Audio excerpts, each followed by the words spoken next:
Salut tout le monde, j'espère que vous allez bien, j'espère que vous avez passé une très bonne semaine. Alors aujourd'hui, semaine très importante parce que j'avais DS2SI ce matin. Ça s'est plutôt bien passé, même si il y a quelques questions sur lesquelles j'ai galéré et que j'ai pas réussi à trouver finalement. Mais je pense qu'il y a près autour de 18 questions que je pense avoir réussi à choper des points dessus et avoir à peu près bien traité. Donc je suis quand même pas confiant parce que je l'ai pas réussi comme les DS d'habitude qui sont plus faciles, mais ça va, je l'ai pas raté. Sinon, c'est un peu le sprint final parce qu'il reste deux derniers DS très importants. Un DS de physique la semaine prochaine où il y aura de l'induction, de la méca, de la thermo, donc c'est ça, et de l'élec, donc ça regroupe beaucoup, une grosse partie du programme. J'ai commencé à réviser cette semaine l'induction dans les TD, ça va, j'arrive à un peu à travailler en autonomie les TD pour une fois. Et donc ça va. En maths, on fait toujours l'espace euclidien.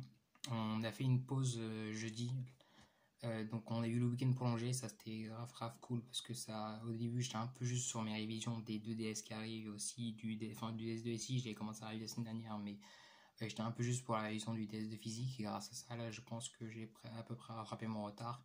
Il me reste juste un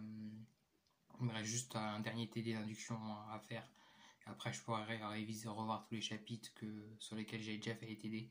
Donc, j'ai pas trop de retard. Et ensuite, en maths, on n'a pas encore fini le chapitre des espaces euclidiens. Mais je me suis imprimé hier plein d'exos sur les espaces euclidiens. Donc, je vais m'entraîner. C'est le tout dernier DS. Donc, j'ai vraiment envie d'avoir une bonne note et montrer à la prof de maths que j'ai bien compris et que j'ai progressé malgré la période. Et même en physique, j'aimerais bien finir sur une bonne note, d'autant que j'ai eu de bonnes notes ce semestre en physique, mis à part en confinement, et le confinement ça comptait pas. Du coup, si j'ai une bonne note à ce DS, je me finirai avec un bon classement et une moyenne qui est plutôt pas mal pour un semestre qui est pas folichon quand même. Donc voilà, j'espère réussir ça. Sinon en français, on a continué cette semaine à étudier des œuvres par rapport à des questions sur Nietzsche. J'ai pas trop le temps de lire Nietzsche en ce moment parce qu'on est quand même débordé, mais dès que c'est fini, je commencerai à lire. D'ailleurs, il y a l'édition pour les prépas qui est sortie. Elle n'est pas sortie en vente, mais elle est sur internet. On voit la nouvelle couverture, celle qui sera disponible dès début mois de juin. Donc si vous êtes cette semaine c'est pas reçu, donc si vous êtes accepté en MPSI ou en prépa scientifique et que vous voulez déjà commencer à vous préparer pendant l'été, le truc que vous devez absolument faire pendant l'été, c'est lire les œuvres de français. Donc si vous voulez, je répète ce que je dis dans plusieurs vidéos, mais il a la supplication de Zletana, j'ai oublié son nom de famille, les contemplations de Victor Hugo et le Guest Award de Nietzsche. Donc ces trois œuvres qu'il faut absolument lire. Même si vous êtes en première année et que vous n'allez pas passer sur ça au concours, ça va être juste vos œuvres d'entraînement, il faut quand même les lire. Moi personnellement, ça va être les œuvres sur lesquelles je vais passer au concours. Donc cet été, je vais essayer d'avoir un travail plus sérieux des œuvres, même si l'année dernière ça allait, mais là je vais essayer de quand la rentrée soit prête, que je les pose les œuvres, que je les maîtrise bien. Comme ça, les cours de français vont vraiment être instructifs et utiles parce que j'aurai une bonne connaissance des œuvres. D'ailleurs, je vous invite aussi à aller regarder la vidéo qu'a fait la chaîne Lucas Éclair sur les œuvres de français, où il donne pas mal de bons conseils, il explique par rapport à son expérience l'importance de bien lire les livres pendant l'été, même pour ceux qui rentrent en première année. Sinon en anglais, il nous a envoyé quelques trucs à faire, donc ça fait depuis longtemps qu'on n'avait pas de choses à faire. Pour l'instant, j'ai rien fait. Et enfin, j'ai fait un thème, mais c'était la semaine dernière. Et je pense que si je vous conseille, si vous avez le temps, mais moi je vais le plus utiliser pendant l'été, de télécharger l'application Anki. Ça vous permet de faire des flashcards pour apprendre du vocabulaire. Et je pense que ça peut être vraiment utile parce qu'en prépa, en anglais, il faut vraiment avoir du vocabulaire.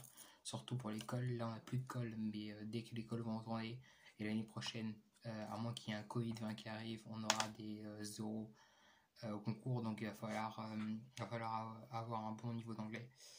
Les séries, j'ai pas trop de temps de regarder en ce moment, mais c'est toujours bien pour la compréhension orale. Et il y a plein de mots du vocabulaire courant. En gros, on n'apprend pas un vocabulaire, on n'acquiert pas un vocabulaire très spécifique avec les séries, mais on acquiert un vocabulaire de la vie courante, des trucs qu'on voit quand même de temps en temps dans les journaux, parce que dans les journaux, ils parlent quand même de choses courantes. Donc c'est quand même utile de regarder des séries. Sinon, quoi d'autre? Oui, j'ai aussi commencé à l'occasion des DS, des DS qui vont être sur pas mal de chapitres. Par exemple, en maths, ça va être sur les déterminants, les séries et l'espace filien. Donc, j'ai fait de grosses révisions hier sur presque toute l'algèbre linéaire. Je l'ai peut-être dit vous avez peut-être vu sur Instagram si vous me suivez en story. Et ça m'a été super utile. Je me dis que cet été, si à chaque fois avec le travail de révision que je fais pour CDS, ça me prendrait peut-être moins de temps pour revoir les cours parce que je compte revoir les fiches. Les cours, je revais seulement dans mon cours si il y a un truc que je veux vraiment approfondir et que ma fiche ne suffit pas à approfondir. Donc par exemple pour avoir une démo. Mais sinon, mes fiches de maths, en tout cas, j'étais content en les revoyant. J'étais content parce que je me suis dit que finalement, peut-être que j'ai bien fait et que c'était un bon pari. Parce que ça m'a pris quand même pas mal de temps pendant l'année. Donc, je pense que ça va m'être utile. Donc, si vous arrivez en première année, essayez au début d'année de faire des fiches. Voilà, ne partez pas en tête avec et faire aucune fiche parce qu'il y a quand même beaucoup, par rapport au lycée, il y a quand même beaucoup de trucs dans un seul cours. Nous, je rappelle, le chapitre sur les complexes, il faisait soit 50 pages et on était choqués alors que c'est pas un chapitre super long, donc il faut quand même avoir l'habitude faut quand même synthétiser les informations, à moins que vous avez une mémoire une folle mémoire, mais c'est pas tout le monde qui a ça, qui arrive à retenir en écrivant. Donc je vous conseille de tester les fiches, quitte à adapter votre méthode au cours de l'année, au milieu du premier semestre, ça c'est pas grave, mais essayez de commencer par faire des fiches. Et voilà. Bref, c'est tout ce que vous avez à lire pour cette semaine. J'ai fait vidéo ce samedi, aujourd'hui, peut-être que je ferai les samedis pour les semaines suivantes, mais voilà. Bref, restez en forme, n'hésitez pas à me poser des questions sur Instagram si vous avez des questions particulières par rapport à la MPSI, je suis toujours là pour y répondre.